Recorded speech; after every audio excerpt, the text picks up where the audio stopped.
I'm back with another 10 metal bands you haven't heard but should. It has been quite a busy one at the minute. I've been managing to keep on top of doing videos, which is awesome. So I'm going to start this one out with a couple of tapes, which were sent to me by a cool label that I'd never heard of before, which is Iron Fist Records. So thank you to Thomas.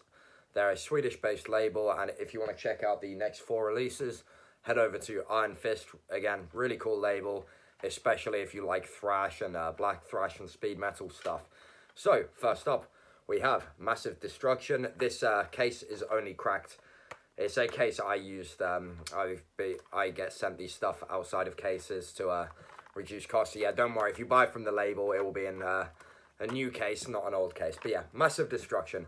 Really killer demo. Very German-inspired thrash metal. And some early Slayer in there. Just really good wall-to-wall riffs. It's fairly raw, but you know, I'm a big fan of pre-Creator stuff, pre-Sodom stuff, like those kinds of, or pre-album, should I say, like those early releases, like early Sepultura and stuff, when it's just thrash metal was so kind of evil sounding. In my opinion, was the pinnacle of the genre. And yeah, definitely a great release to check out if you like that kind of old school heavy thrash stuff from Massive Destruction. Next we have a very young band. In fact, I reviewed this back when it came out, and they are called Sarcator, or Sarcatore, I think Sarcator. They're from Sweden, and they're young guys. They're, you know, late teens. I mean, I say that they're a couple of years younger than me, but you know, it's really cool seeing people doing stuff in the younger generations as well, keeping this kind of sound alive. And what do these guys sound like? They're a really good black thrash band. Being Swedes, they naturally have a tendency to write very kind of typical heavy metal riffs. A lot of gallops and quite anthemic moments on this, which is just killer.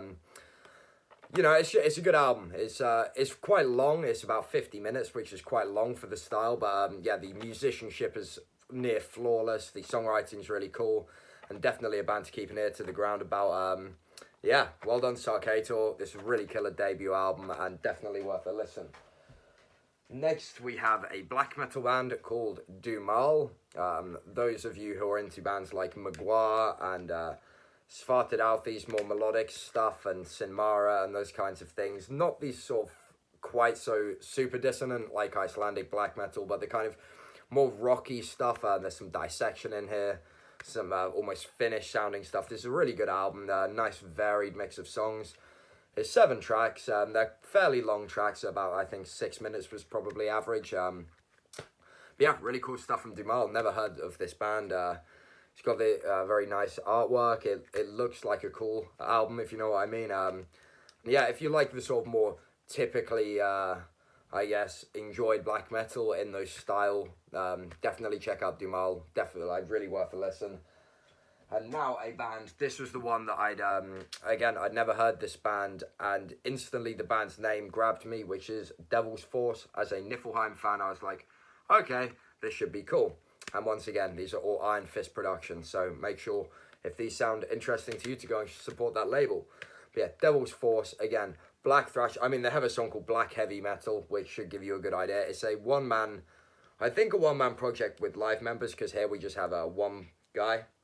And, oh, there's some guest lead guitar as well. And what this is a collection of singles, so I'm guessing from a look at his Bandcamp, he put up each song almost as a single on Bandcamp, and then the 8 of them were stuck together on here to make a convenient sort of progression of singles. You can hear quite a lot of growth as well. Black Heavy Metal is probably my favourite, along with Cold Hard Steel. Let It Burn is really catchy. There's some really good songs on here. The songwriting's all there.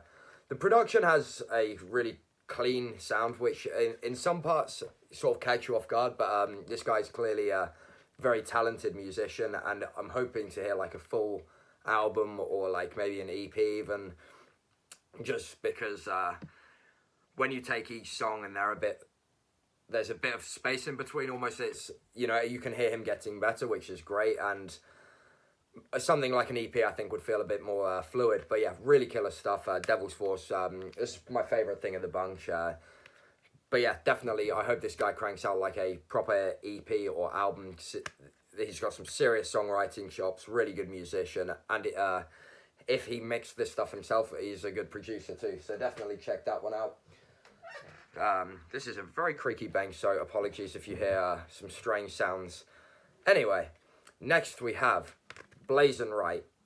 Killer heavy metal. This is their album Endless Halls of Golden Totem on what is currently one of my favourite labels, Gates of Hell, which is a sub-label of Cruz del Sur. Now, Blazon Rite play heavy metal in the epic traditions of Manila Road and Sirith Ungol and those kinds of American super kind of titanic, epic, battle-ready sounds. If you're familiar with newer bands like Smolder and my brain has gone blank, but you know, those kinds of bands, Blazon Rite is a killer example. I was hoping to have this in the same video as Lucifer's Hammer, who is another recent heavy metal band that I think are doing excellent stuff. But yeah, really good stuff. Really happy to own this one, and another killer release from Gates of Hell. Next up, we have some pagan black metal from Odal, which is on Eisenwald Produktionen, or however you said that in German. Apologies, German followers. Really good pagan black metal. Is what I like about this kind of stuff is it sounds very dark. Like I talked about a band called it was either Nahawajan or Nauerhagen, but they're a German pagan black metal band, and it sounds very dark. It explores a lot of the less kind of I guess almost gentrified idea of paganism with sort of just like millennials and drinking horns. This is much more serious. It feels a lot more legitimate as a black metal album than, I'm not going to sort of name any names, but there's just some things that to my ear I much prefer this kind of stuff anyway. So yeah, if you like that Nauerhagen band, again, my bad if I'm fucking that up. It's a really good album though. This is definitely something that should interest you. It's not like really jolly sounding. It's quite dark and mysterious. It's a really good album. And that brings us quite nicely onto some atmospheric black metal from Kankar, also on Eisenwald.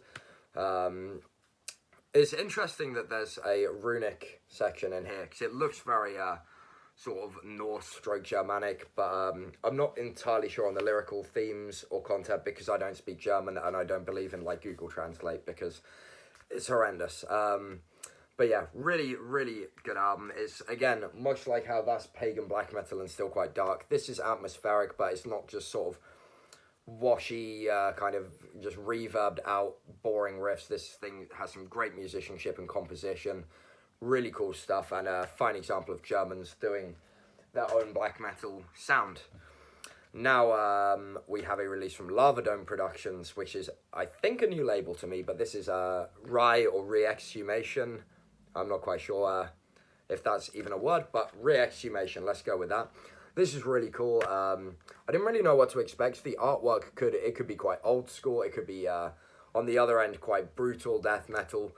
Thankfully, it's sort of sat in the middle with a kind of sound that I could compare maybe to Morbid Angel's more in-your-face kind of just battering stuff. And in terms of newer bands like Die Acquisitor out of Denmark, who's one of my favourite newer death metal bands.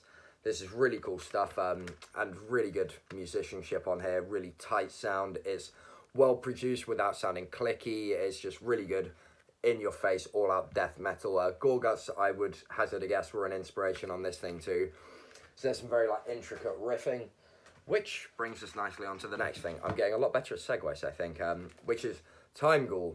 Now, this is a funny one because I didn't know whether to put this, much like if you watch my recent 10 out of 10 metal bands, I didn't know which video series this belonged in, because I think they are almost like a legendary band with a cult following, but a band that I do think people don't know and they should, hence why I'm putting it here. Now, the interesting thing is I would hazard a guess that more people probably know Blood Incantation on this channel, which is fine. They're an excellent band. But then Timeghoul, who I'm sure the Blood Incantation guys would hopefully back me in saying Timeghoul were a huge inspiration.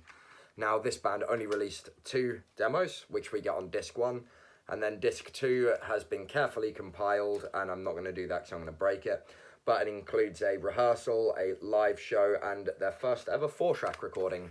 So if you head over to Dark Descent or The Crypt, you can grab one of these and basically have everything Timeghoul ever did in one handy disc or vinyl. I believe there's, I know Jesus Sarco has the vinyl of this, which I wanted to grab, but then I think I got the CD just because I didn't have a bunch of money, and the CD is considerably cheaper. But yeah, definitely if you can grab the vinyl or the CD, it's worth having. This is all in 1992 to 94, so it's an old release, but one of those things, sort of in the same way that Necrovore inspired a lot of underground death metal, that this probably is more inspirational than people give it credit for, and it's just, on its own, a great release. Really intricate, otherworldly, kind of cosmic death metal. What's not to love? Now, to close this video, I've been finally finding some of the more, well, I want to say obscure in a way, because I think these releases should be much bigger, but, you know, this is quite a well-known one, I think, is Blackened Images by Mortuary, with the bonus of the Where Death Takes Your Soul demo. This is a Mexican album from 1990 with a demo from 88, I think. Yeah, it does say it. On Iron Bonehead, reissued a year or two ago. I've actually been meaning to grab this since the reissue came out, but you know how it is, some things just take a while, which is a shame, because this is absolutely killer death metal. A lot of thrash in here, you know, early Sarcophago, Sepultura, Volcano, those kinds of bands. This is definitely from that school of bands, but maybe taken further into the death metal camp. And yeah, with some of the, what off the top of my head is the only colourful Chris Moyen artwork that I can think of, who's obviously very known for doing like Archgo, Blasphemy, Black Witchery, those kinds of bands with the white on black with a big red logo. So it's interesting, because I love this album cover. I think it's really cool. But yeah, this is back when, you know, death thrash was pure evil, and definitely something you guys should own, and I should have owned sooner. And with that, that's 10 more metal bands you haven't heard, but should. I don't think I'm going to be cranking out videos quite as quickly as I have been, because I've done, in terms of recording, I've done like 3 videos in 48 hours or something, or 3 days maybe. But, you know, the inspiration's here, so I'm going to make these things, and hopefully you guys enjoy them and check out a ton of bands, and that'll tide you over if I'm a bit lazier the next couple of weeks, or get sucked into writing reviews more, or, you know, just things come up with my bands and stuff. Anyway, I hope you enjoyed these bands. I hope you support the bands and labels involved as always. I know tons of you guys, you know, have messaged me saying, I bought this and this, thanks to you. That's probably the best compliment I can get as a reviewer, that someone's taken my word and gone and spent their money on a band or a record label that I personally believe in. You know, that's awesome. That's why I do this. And yeah, you guys rule. Keep supporting the underground and stay metal.